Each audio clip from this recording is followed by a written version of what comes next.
औज़ुबिल्लाहिमिनश्शैतानिर्रजीम बिस्मिल्लाहिर्रहमानिर्रहीम अल्लाहुम्मा सल्लि अला सय्यिदिना मौलाना मुहम्मदिन व अला आलिहि व सहबिहि व बारिक वसल्लिम। अल्लाह रब्बुल इज़्ज़त के बेपाया लुत्फ़ व करम और करीम आका अलैहिस्सलातु वस्सलाम के मुन्नालान मुबारका के तसद्दुक़ से आज हम एक दफ़ा फिर अपनी तफ़सीरुल कुरान कोर्स की क्लास में शरीक हैं। अल्लाह रब्बुल इज़्ज़त से दुआ है कि अल्लाह रब्बुल इज़्ज़त हमें इसमें इस्तिक़ामत के साथ पढ़ने की, समझने की और गौर व फ़िक्र के साथ अपने किरदार और अमल में इसको उतारने की तौफ़ीक अता फ़रमाए। आमीन। आपके इल्म में है कि हमने गुज़श्ता क्लास में उसूल मखारिज और हलक के मखारिज 2 चीज़ें हमने पढ़ी थी तजवीद के लेसन में। बुनियादी तौर पे ये हमारे पास मखारिज हैं ज़बान की जड़, वस्ते ज़ुबान, नोके ज़बान और अतराफ़े ज़ुबान। ये 4 हिस्से ज़बान के हैं। आज हम लिसान के मखरिज देख रहे हैं, हलक के हम देख चुके हैं। बात मेरी क्लियर है यहाँ तक? हलक के जी मखरज हम सर। देख चुके हैं, जी कई सर। दफ़ा उन पे प्रैक्टिस कर चुके हैं, दोहरा चुके हैं। वो हमने नून साकिन और नून तनवीन के कवायद में ही पढ़ लिए थे। उनको हमने याद कर लिया था। अब एक स्टेप आगे चलते हैं और कोशिश करेंगे कि आज सिर्फ ये 4 मखारिज ही पढ़ लें और यही काफ़ी है। ज़बान के जो मखारिज हैं उसमें ज़बान की जड़, वस्ते ज़बान, नोके ज़ुबान और अतराफ़े ज़ुबान। अतराफ़ तरफ़ की जमा है, तरफ़ कहते हैं अंग्रेज़ी में साइड को तरफ़। इसी तरह से उर्दू में उसको तरफ़ बोलते हैं। तो जब अतराफ़ किया, तरफ़ की जमा अतराफ़, ज़बान के जो किनारे हैं, ज़बान की जो साइडें हैं, उस हवाले से कि सबसे अहम मखरज ज़बान है, इससे 18 हुरूफ अदा होते हैं। ज़बान के 4 हिस्से हैं, ज़बान की जड़, वस्ते ज़बान, नोके ज़बान और अतराफ़े ज़बान। अतराफ़े ज़बान। देखें, मैं लफ्ज़ ज़ुबान नहीं कह रहा, लफ्ज़ असल में होता ही ज़बान है। ज़ा के ऊपर ज़बर के साथ। आप लोग ये भी याद रखें, उमूमी तौर पे बोला ज़ुबान जाता है। किसी को कहना हो अपनी ज़ुबान को लगाम दें, तो हम ये बोलते हैं लफ्ज़ ज़ुबान। तो ज़ुबान नहीं है, ज़बान है। इसके 4 हिस्से, ज़बान की जड़, वस्ते ज़बान, नोके ज़बान और अतराफ़े ज़बान। नोके ज़बान और अतराफ़े ज़बान। ट्रैफिक। अब इसमें देखें, ज़बान की जड़ से क़ाफ़ और काफ़ अदा होते हैं। ज़बान की जड़ से कौन से हुरूफ अदा होते हैं? काफ़ और क्या? क़ाफ़ और कैफ़। क्या? कैफ़। अब ये कैसे निकलेंगे, इनकी प्रैक्टिस हम आगे करने वाले हैं। वस्ते ज़बान से जीम, शीन, या, इनको हुरूफ़े शजरिया भी कहते हैं। शजरिया, जीम, शीन, या, ये वस्ते ज़बान से, वस्ते ज़बान से, वस्ते ज़बान से। इसी तरह से ज़बान की नोक से ज़ा, सीन, स्वाद, ता, दाल, तौ, था, ज़ाल, ज़ौ, सा, ज़ाल, ज़ौ, सा, सा, ज़ाल, ज़ौ। अब ये नोके ज़बान से अदा होते हैं और ज़बान के किनारे द्वाद, लाम, नून और रा।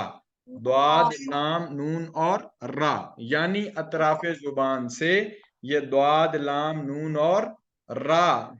तो अतराफ़े ज़ुबान से द्वाद, लाम, नून और रा अदा होते हैं। ये जो हुरूफ हैं ये अदा होते हैं ज़बान से। अब ज़बान कहीं पे टकराती है, कहाँ मिलती है, किसके साथ मिलती है, तो ये अदा होते हैं। इस चीज़ को हम देखते हैं और मैं कोशिश करूंगा कि आज ज़्यादा नहीं तो 2 ही हम 2 ज़रूर पढ़ लें। ये काफ और कैफ, ज़बान की जड़ से अदा होने वाले हुरूफ की तादाद 2 है, जैसा कि हम ऊपर देख चुके हैं। कौफ और कैफ हम मोटा भी कर रहे हैं, बारीक भी कर रहे हैं, लेकिन हमें ये पता नहीं है कि ये कहाँ से अदा हो रहे हैं। इसमें देखें, सबसे पहला ज़बान की जड़ और तालु का नरम हिस्सा, ज़बान की जड़ और तालु का नरम हिस्सा, नरम ज़बान की जड़ और तालु का नरम हिस्सा। नरम हिस्सा। नरम। आप ऊपर की जानिब गौर फरमाएं, अपने अपने यानी तालु की तरफ, ऊपर जो ज़बान के बिल्कुल अपोजिट साइड पे ऊपर वाले दांतों के पीछे जो एक हिस्सा है वहां पे दो तरह का आपको अपना तालु नजर आएगा। नजर तो खैर नहीं आएगा, महसूस कर सकेंगे। दो तरह का, एक नरम है और एक हिस्सा सख्त है। जो दांतों की तरफ है वो हिस्सा सख्त है, और जो गले की तरफ है, जो हलक की तरफ है, वो हिस्सा नरम है। तो इसी तरह से इसके मखारिज भी इसी तरतीब के साथ आएंगे। यानी अक्सा हलक से हमने शुरू किए हैं, और ये चलते चलते चलते चलते ये खैशूम तक आएंगे, खैशूम तक, नाक की हड्डी तक, नाक के बांसे तक, यहां से चलेंगे, यहां तक आएंगे। इसी दौरान में से सारे के सारे हुरूफ निकलेंगे, यहां से चलेंगे और खैशूम तक, अक्सा हलक से लेके खैशूम तक, अक्सा हलक से खैशूम तक। अब हम इसी तरतीब को फॉलो करते हुए आगे बढ़ रहे हैं और देख रहे हैं कि कौन कौन से मखारिज हैं और कौन कौन से मखरज निकल रहे हैं। सबसे पहला हमने जबान के मखारिज में पढ़ा कि जबान की जड़ जब तालु के नरम हिस्सा से मिले, दोहराएं मेरे साथ, जबान की जड़ जब तालु के नरम हिस्सा से मिले, जब तालु के जुबान की जड़ नरम हिस्सा जब से, तालु के नरम हिस्सा से जबान मिले। की जड़ जब तालु के जबान की नरम जड़ हिस्सा जब से मिले, तालु के नरम हिस्सा जबान से की मिले। जड़ जब तालु के नरम हिस्सा से मिले, तो क्या अदा होता है? कौफ अदा होता है। कौफ, कौफ अदा होता है। क्या अदा होता है जी? बोलने, कौफ, कौफ। कैसे? अब इसका मखरज पे गौर करते हैं। हमने कहा था जिस हर्फ का मखरज मालूम करना हो उसे साकिन करते हैं और मा कबल हमजा मफ्तू लाकर पढ़ते हैं। मा कबल हमजा मफ्तू लाकर पढ़ते हैं। मा कबल हमजा मफ्तू कौन सा है? हमजा देखें आपके सामने है, तीनों दफा कौफ लिखा हुआ, एक फतहा के साथ, एक हमजा कसरा के साथ, एक हमजा दम्मा के साथ। तो तीनों के साथ आ सकता है, लेकिन आसानी के लिए हमने पढ़ा था कि उस हर्फ को साकिन करें, उसका माकबल मफ्तू लाएं, माकबल हमजा मफ्तू लाएं। तो कैसे पढ़ेंगे कौफ को? अक्को, अक्को, अक्को। मुंह को फैलाएं ऊपर की जानिब। जब भी याद रख लें, जब भी कोई हर्फ मोटा पढ़ना हो, मुंह को ऊपर और नीचे की जानिब खोलते हैं, ऊपर और नीचे की जानिब खोलते हैं। और जब भी किसी हर्फ को प्रेस करना हो, किसी हर्फ को बारीक पढ़ना हो, तो मुंह को खोलते हैं, जबड़ों को खोलते हैं, खोलते हैं, होंठों को खोलते हैं और नीचे की जानिब प्रेस करते हैं।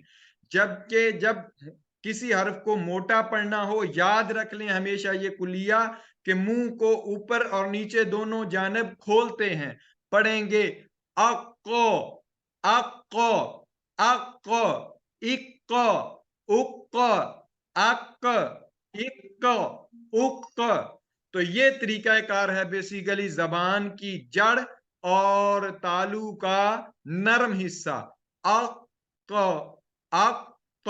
गौर करें, जरा बोलें एक दफा तो गौर करें साथ।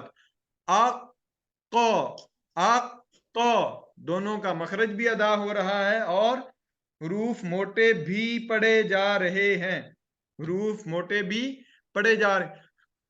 अक्क, अक्क। क्लियर है यहां तक? जबान की जड़ और तालु का नरम हिस्सा मिले तो कौफ अदा होता है। जबान की जड़ और तालु का नरम हिस्सा मिले तो कौफ अदा होता है। चले, जबान की जड़ और तालु का नरम हिस्सा मिले तो कौफ अदा होता है, जबान की जड़ तालु का सख्त हिस्सा मिले तो क्या अदा होता है? क्या? अब ये उतनी इसको प्रैक्टिस करने की जरूरत नहीं है, ये वही तारीफ है सेम जो ऊपर थी कौफ की। तो हम सिर्फ फर्क इतना है कि जो जबान की जड़ और तालु का नरम हिस्सा मिलने से कौफ अदा होता था, और जबान की जड़ और तालु का सख्त हिस्सा मिलने से काफ अदा होता है। इसको हम हमेशा बारीक पढ़ते हैं, इसकी आवाज को बारीक पढ़ते हैं। अक्के, इक्के, उक्के, अक्के, इक्के, उक्के। ठीक। तो अब यहां पे मैं जो कर रहा हूं इसमें थोड़ी एग्जैजुरेशन भी हो सकती है, इसमें थोड़ा मुबालगा भी हो सकता है। ये सिर्फ पढ़ाने और समझाने के पॉइंट ऑफ व्यू से है, पढ़ाने और समझाने के पॉइंट ऑफ व्यू से है। जब हम दौराने तिलावत करते हैं तो हम इस तरह से मखारिज को अदा नहीं करते, लेकिन इनकी हकीकी जगह से जरूर बेजरूर अदा करते हैं। लेकिन यहाँ एग्जेजुरेशन सिर्फ मैं बता रहा हूं कि इसको समझने के पर्सपेक्टिव में है। तो अभी तक 8 मखारिज हम पढ़ चुके हैं, 8 मखारिज या 8 जगह हैं जहां से हम हुरूफ का निकलना पढ़ चुके हैं। हमजा, हा, ऐन, हा, गैन, खा, कौफ और क्याफ, यानी कुल मिला के जबान की जड़ के मखारिज और हम अपने हलक के मखारिज। जबान की जड़ और तालु के नर्म हिस्सा के मिलने से कौफ, जबान की जड़ और तालु के सख्त हिस्सा के मिलने से कैफ, हमजा और हा अक्सा हलक से, आइन और खा वस्ते हलक से, गैन और खा अदना हलक से अदा होते हैं। इतना ही काफी है या आगे पढ़ाऊं?